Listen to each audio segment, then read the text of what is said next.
I woke up on my 60th birthday with a quiet hope that this year might be different. Maybe I would find a text from Marcus, a quick call from my sister, or even a card waiting in the mail. The house was still, the morning sunlight stretching across my living room. And for a brief moment, I let myself imagine a small acknowledgement, something to remind me I mattered. Scrolling through my phone out of routine more than expectation, I stopped cold. Facebook. Dozens of photos of my family laughing, balloons floating, a banner across the fireplace. My eyes caught the words almost immediately. Celebrating Emily, our shining star. My stomach sank. A party had been thrown last night, not for me, not even a belated celebration, but for Emily, my daughter-in-law. I clicked through the images, recognizing familiar faces: my mother, smiling broadly as she carried in a cake decorated in Emily's favorite colors. My father, arm around Emily as she opened a small jewelry box. Marcus, standing quietly in the corner, a half smile on his face. Then I saw it, his comment beneath the photos. At least someone's worth celebrating. The words stabbed at me more sharply than I expected. It wasn't just the party. It was the message that ran like an invisible thread through my life, my efforts, my sacrifices, my presence, all invisible, all secondary. A knot of hurt and disbelief twisted in my chest. I had spent decades nurturing, paying bills, supporting family members through crises. Yet here I was, erased from even a simple birthday acknowledgement. I sat on the edge of my bed, staring at the phone, my fingers hovering over the screen. Part of me wanted to comment, to voice the hurt, to demand recognition. Another part of me recoiled, knowing any reaction would probably be brushed aside, minimized, or dismissed as petty. The room felt suddenly too small, the silence around me amplifying the years of neglect that had led to this moment. I turned the phone over on the bed, pressing my palms to my eyes. 60 years, and this was the pattern I had come to expect: invisible, overlooked, taken for granted. My chest tightened, and I knew I could not simply let this pass. Not this time. Tomorrow, I decided, would be the first day I began thinking of myself. I've spent most of my life on the sidelines, giving without expectation and quietly shouldering burdens no one else seemed willing to carry.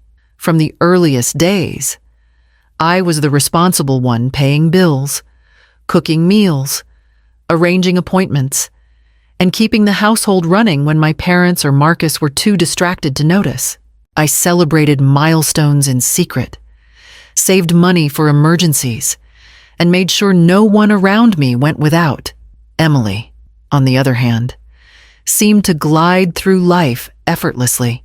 From the moment she joined our family, she received praise for the smallest gestures: a thank you card, a tidy room, a smile. Somehow she was always our shining star. My achievements, no matter how significant, were quietly overlooked, noted only when convenient.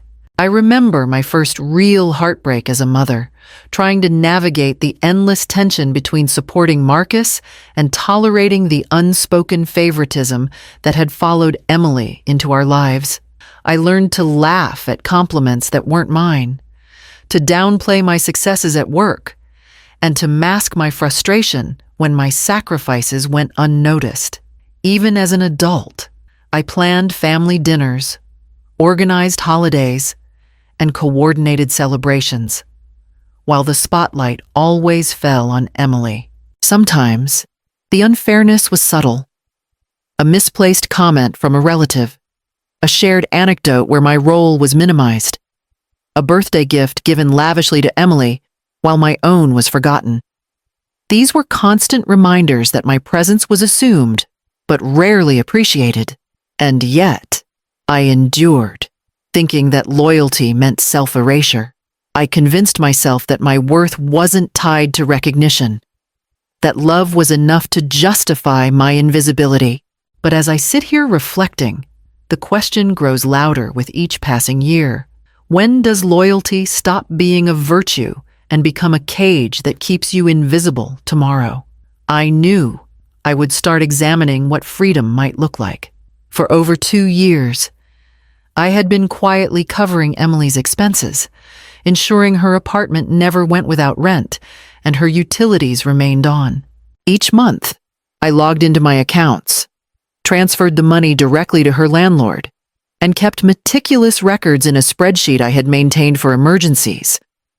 I tracked due dates, amounts, and reminders from utility companies, anticipating every possible complication before it could reach her. None of it was asked for. I acted because I couldn't bear the thought of her being evicted or left without heat in the dead of winter. I coordinated with landlords through emails carefully worded to avoid revealing my involvement. Each time, I reminded myself that this was a temporary arrangement, a safety net, until she could manage on her own. I didn't tell Marcus, my parents, or anyone else. Lying by omission had become a second nature, a shield against the questions that would inevitably come. And yet, the frustration built silently. While I was covering her mistakes, the family celebrated her successes with photos, balloons, and social media posts. I scrolled past pictures of dinners, gift exchanges, and parties, each image tightening the knot in my chest. The admiration and praise she received felt undeserved, especially knowing how precarious her situation truly was. Sometimes I wondered if anyone would ever see the truth. My efforts, invisible to the family, rendered me irrelevant in their eyes. While Emily's dependence remained hidden behind a carefully maintained facade, I began to realize that my endurance, my patience, had become a kind of quiet imprisonment. It wasn't resentment exactly, more a growing clarity that if I continued this way, I would never be recognized, never be acknowledged for my sacrifices, and worst of all, never be free. Tomorrow, I decided I would start considering what it might mean to step back and let consequences finally reach their rightful owner. Seeing the photos on Facebook was the spark that ignited a realization I had been avoiding for far too long. The party for Emily, the smiles, the balloons, the careful captions, all of it screamed a truth I could no longer ignore. My efforts, my sacrifices, my quiet support had failed to earn acknowledgement or respect. Enabling her had only allowed the cycle to continue, and the pattern was too familiar, too ingrained to pretend it wasn't hurting me anymore. I thought back to birthdays, past my own celebrations forgotten, reduced to a text message at best, while extravagant gestures were reserved for Emily. I remembered the holidays where my meticulous planning went unnoticed, the countless times I had rearranged schedules, covered bills, or lent money, only to be invisible in the family's eyes. The sting of it accumulated over decades, each slight compounding into a weight I could no longer carry silently. The anger was quiet at first, simmering beneath the surface, but it grew into a firm resolve. I realized that if I continued to absorb their disregard, I would remain invisible for the rest of my life. It wasn't about punishment or revenge, it was about self-respect, about reclaiming the boundaries I had long ignored. I had spent years ensuring everyone else's comfort while sacrificing my own recognition, and it was time to put an end to that. I began planning, carefully but decisively. The spreadsheet of transfers, the landlord emails, the notes about utilities, all of it would remain, but the next step would be mine alone. I would assert boundaries, take control of my finances, and no longer enable behavior that undermined my worth. It would be a measured act, deliberate and unwavering, a signal that I would no longer be invisible in my own life. As the evening closed in, I sat quietly, feeling the first flickers of empowerment after years of self-effacement. I knew the road ahead would be tense, that it would test my patience, my resolve, and my relationships. But for the first time in decades, I felt capable of standing firm. Tomorrow, I would begin the process of gathering evidence, preparing to confront not only Emily's behavior, but the family's pattern of disregard. I spent the morning pulling up bank statements, scrolling through 2 years of transfers, invoices, and reminders. Every payment I had made for Emily's rent, utilities, and unexpected emergencies was meticulously logged. Each one a silent testament to my endurance. I opened my email folders, searching for correspondence with landlords, utility companies, and even her workplace, piecing together the pattern I had known existed but had been too polite or too exhausted to confront. Emily's misrepresentations were glaring once I examined them closely. Emails from her boutique confirming she had been terminated months earlier. Notices from the utility company that had been accidentally forwarded to me instead of her. And messages from her landlord begging for payments she had not made, all painted a consistent picture. She had been living off my support while presenting a facade of stability and employment to the family. And no one had questioned it. I organized the documents into a single folder, labeling them by date and type, so that if I needed to present them, the truth would be indisputable. Each file I saved was another brick in the foundation of the case I was building, not to humiliate Emily, but to protect myself from continued exploitation and to finally assert my boundaries. As I worked, I reflected on my years of silent enabling. I had convinced myself that helping her, even at my own expense, was a form of love. But love without reciprocity, without respect, had become a form of erasure. The careful record-keeping and organization were not just about stopping the immediate problem, they were about reclaiming my agency and refusing to continue being invisible. I drafted mental strategies for conversations I would have with the landlord, with Emily, and eventually with Marcus and the rest of the family. Each step had to be deliberate, ethical, and uncompromising. I would not allow my empathy to be twisted into a weapon against me, nor would I relinquish the power I had silently maintained for too long. By nightfall, the folder was complete, the plan forming in my mind. Tomorrow, I would take the first step toward enforcement, sending the signals that things were about to change. I took a deep breath and logged into my bank account. The spreadsheet opened beside me. The automatic transfer that had quietly covered Emily's rent for months would not run this time. I made a final payment to settle her current balance and sent a concise email to the landlord, explaining that all future payments would be Emily's responsibility. There was no judgment in the message, only fact. She needed to manage her obligations directly from now on. Almost immediately, the tension began. Emily's phone rang incessantly, messages piling up faster than I could track. Her tone shifted from confusion to panic as she realized the payments had stopped. I ignored the calls, letting her face the immediate consequences. Somewhere in the background, I could almost hear the ripple of concern moving through the family as subtle inconsistencies in her narrative began to surface. Marcus texted me later that evening, his words carefully neutral. Did Emily say why the landlord called? His question was hesitant, uncertain, betraying the first cracks in his trust of her story. I did not answer right away. I wanted him to see, not hear, that actions had consequences. The unease that had been quietly building for months now pulsed sharply through the house. Emily scrambled to cover her tracks. Family members started asking questions, and for the first time, I felt the power of restraint. It wasn't cruel. It was necessary. I realized that stepping back could provoke chaos, but it also forced accountability in a way words never had. As night settled over Chicago, I watched her struggle to manage the reality I had imposed. My decision had been deliberate, firm, and irrevocable. Tomorrow, I would confront the patterns I had long tolerated and force a reckoning with not just Emily, but the family that had silently condoned her behavior. The doorbell rang just as I was finishing dinner, my hands still warm from the dishes I had reluctantly cleaned.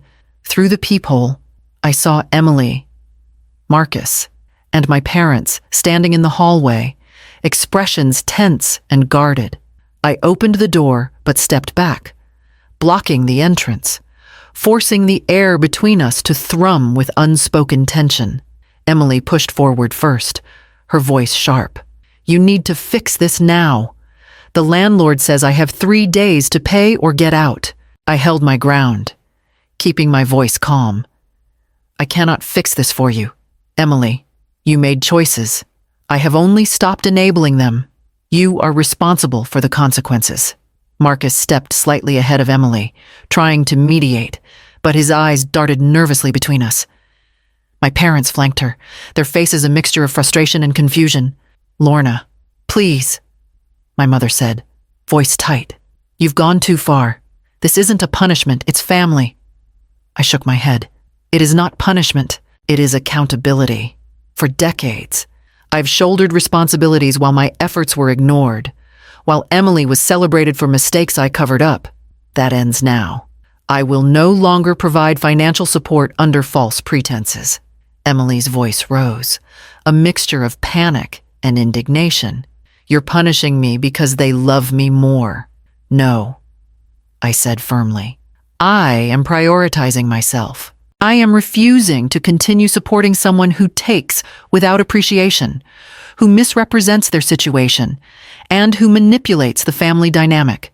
My mother's hands trembled as she gestured. "You need to apologize and reinstate the payments. This has gone far enough." "I will not," I said. "I am setting boundaries. My support does not extend to enabling dishonesty. If anyone wants to remain in my life, they will respect that." A long silence fell, broken only by Emily's sharp intake of breath. Marcus looked down, no words coming, as if weighing his allegiance. My father finally cleared his throat. Hesitant, "Lorna, we didn't realize. I've waited too long for recognition," I said, looking each of them in the eyes. "This is the reckoning. I will no longer be invisible." The room felt charged, the weight of decades pressing on all of us. I could see fear flicker in Emily's eyes, the first real acknowledgement of consequence. Tomorrow, I would begin the next phase ensuring that the boundaries I had drawn were respected and that responsibility finally landed where it belonged. The days that followed were tense and unrelenting. Messages flooded my phone, Emily pleading, my mother guilt-tripping, my father offering rationalizations, Marcus caught somewhere in between.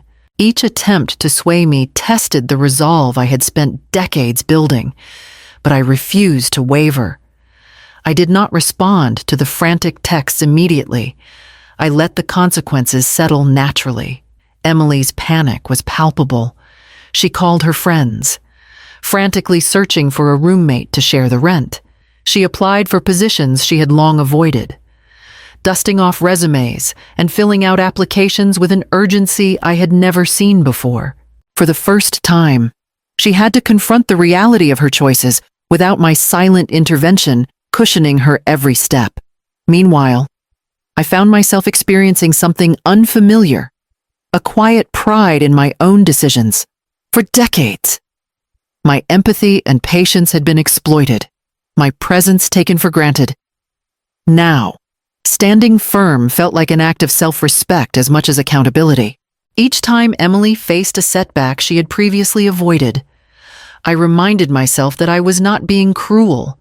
I was insisting that responsibility match privilege, that consequences align with actions. Even my son, Marcus, seemed to shift subtly, observing Emily's attempts at independence with a newfound awareness. He did not intervene on her behalf as quickly, letting her grapple with the outcomes she had long evaded. My parents, though still frustrated, began to see the firmness in my stance, recognizing perhaps for the first time the breadth of my contributions and the pattern of favoritism they had allowed. I spent my evenings reflecting on the past and on the life I had almost surrendered to their expectations. The empowerment I felt was tangible, a moral victory not over anyone else but over the inertia that had long dictated my choices. As Emily slowly took steps towards self-sufficiency, I realized the significance of maintaining boundaries. It was not only protection for myself, but a lesson for those who had relied on my invisibility for comfort. Tomorrow, I would watch the results of these changes take hold, observing how accountability reshaped the family dynamic and my own sense of freedom. The weeks that followed felt surreal, yet liberating. Without the constant obligation of covering Emily's rent or monitoring her bills, I could focus fully on my own life. At work, I threw myself into projects I had long postponed, and my efforts did not go unnoticed. My manager offered a promotion, one with greater responsibility and a modest relocation package to the Chicago office. For the first time in decades, my professional achievements were recognized without comparison or dismissal. Each morning, I settled into routines that nourished my independence, preparing breakfast without rushing to anticipate someone else's needs, walking to the nearby park for fresh air, and spending evenings reviewing my personal finances, something I had long deferred. The sense of control was invigorating. I no longer measured my life against the chaos of Emily's choices or the family's expectations. Meanwhile, Emily began to adjust to the reality I had imposed. She found a roommate to share her apartment, applied for full-time positions she had ignored for years, and slowly started taking responsibility for her own finances. The transformation was awkward and uneven, but it was real. Marcus, too, began observing her efforts with an awareness that had previously been absent. He no longer automatically defended her. Instead, he seemed to measure actions against consequences, a subtle but meaningful shift. At home, the family dynamic started to recalibrate. My parents, though initially frustrated, gradually acknowledged my contributions in small, tentative ways. A thank you note left on the kitchen counter, a quiet mention of my promotion during dinner, or a brief conversation that did not revolve around Emily. While it was not full reconciliation, it was recognition, a sign that years of invisibility might finally be challenged. I found myself reflecting on the past, realizing how much time I had lost to silent, enabling, and unacknowledged labor. Yet the clarity I felt now was undeniable. I was capable of achieving both personal and professional fulfillment without compromising my integrity or self-respect. Emily's slow progress, Marcus's cautious support, and my parents' tentative recognition created a space where growth was possible not just for them, but for me. I allowed myself to feel the quiet satisfaction of standing firm and witnessing the first ripples of change. Tomorrow, I would explore how these adjustments continued to shift the family dynamic and solidify the boundaries I had established, ensuring that respect for my life and choices became permanent. I spent the morning reviewing my calendar, noting achievements I had quietly accomplished over the years, projects completed, promotions earned, milestones reached, none of which had been celebrated by my family. For the first time in decades, I allowed myself to acknowledge them fully, savoring the sense of pride I had long suppressed. I treated myself to a small celebration, a quiet brunch at my favorite cafe, a thoughtful purchase I had delayed, and a walk through the park where I could reflect without interruption. Each step reinforced the boundaries I had established, the hard line I had drawn between my generosity and my self-respect. The lessons of the past month settled in clearly fairness requires action. Recognition begins with oneself, and personal agency cannot be ceded to anyone else, no matter how close they are. I understood that love and loyalty do not demand invisibility. They thrive alongside respect and integrity. As evening fell, I sat in my apartment, feeling the weight of decades lift. Independence was no longer abstract, it was tangible, lived, and empowering. Peace was not a distant promise. It was the space I had carved for myself, free from the manipulation and favoritism that had long dictated my life. Tomorrow, I would continue moving forward, guided by the clarity and strength I had finally embraced, knowing that my life was now truly mine.